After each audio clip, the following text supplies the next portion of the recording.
Thanks, Patrick. Get ready to pump those brakes. TxDOT crews started changing speed limit signs on 4 Southeast Texas highways and roads today. This is a story we first brought to you in November. Well, TxDOT is lowering speed limits after a study shows the crash rate in some of these zones where they're changing the limits was more than double the state average. So lots of collisions on these sections of roadway. 12 News reporter Ebony Coleman spoke with TxDOT today. And Ebony, the agency says this is all an effort to keep people safe. So Brenda, a stretch of Highway 87 in Port Arthur has seen 137 crashes according to the state study, as the state average is about 86 for similar roadways, and all of that has led to these speed changes dropping, some of them from 5 to even 10 miles per hour. But drivers I spoke to say today they don't think it'll make that big of a difference.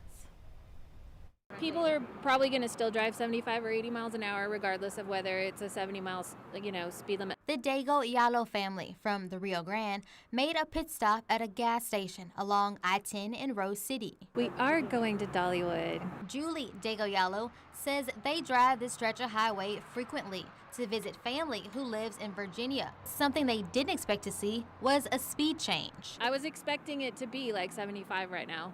And every time I see this stuff, I'm like, ooh, slow down. It's one of 5 new speed limit decreases across Southeast Texas that TxDOT officials say will create safer roads. Today we have 2 different segments of I-10 as well as US 90, and then another section on State Highway 347.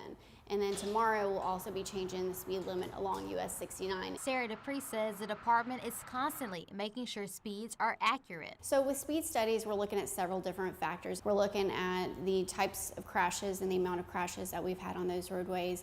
We're looking at the amount of driveways, the widths of the shoulders. Ruben Degoyalo says he thinks it could be dangerous for slower drivers. If you change the speed limit to 70, all of a sudden they're going 65. Well, now you have a 15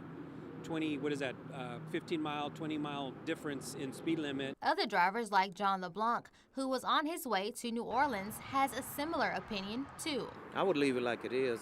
Keep the traffic flowing.